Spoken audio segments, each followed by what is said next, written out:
A toaster pops up when the bread turns golden.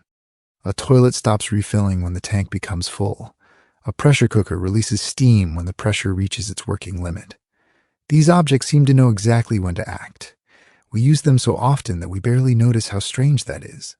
But open them up, and you may find no chip, no electronic sensor, and no circuit making the decision. There is no brain inside. So how do they know the right moment? Today, we are opening 3 ordinary objects that make decisions without thinking at all. Start with the toaster.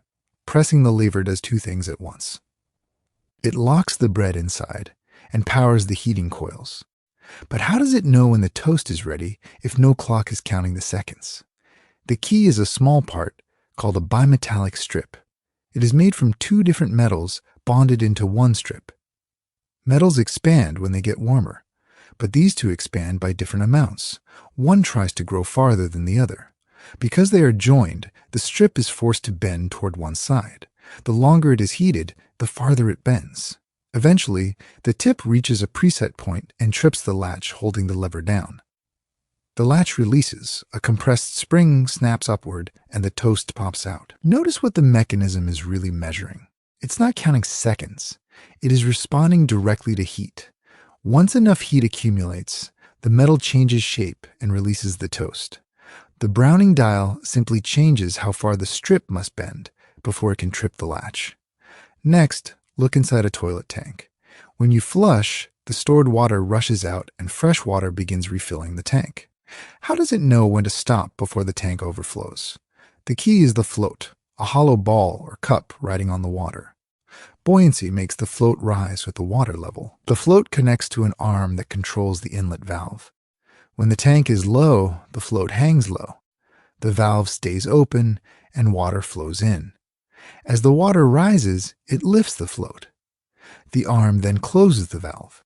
At the preset level, the arm closes the inlet completely and the water stops. No one has to watch the tank. No electronic level sensor has to report that it is full.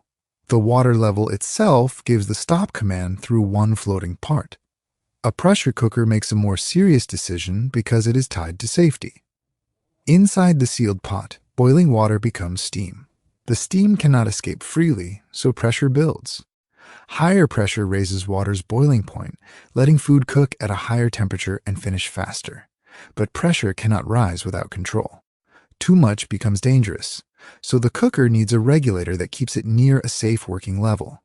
On the lid is a small vent topped by a calibrated weight. While the pressure is too weak, the weight holds the valve closed. As steam accumulates, the upward force grows. When it can lift the weight, the valve opens slightly. Steam escapes with the familiar hiss. The release lowers the pressure. The weight drops and closes the valve again. The cycle repeats.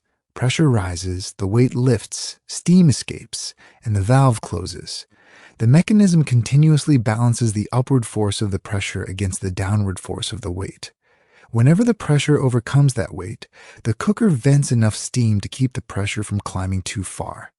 Now look back at all 3 objects. The toaster responds to heat with a strip of metal that bends. The toilet responds to water level with a float that rises. The pressure cooker responds to pressure with a weight that lifts. Each one appears to decide when something should happen, yet none needs a brain, a chip, or a line of code to make that choice. The decision was built into the mechanism's shape and material from the beginning. Engineers did not teach these objects to think. They arranged the parts so physics would decide instead. Once you see that idea, look around your home again. You will find countless objects that seem smart without thinking at all. That is the extraordinary machinery hiding inside ordinary things.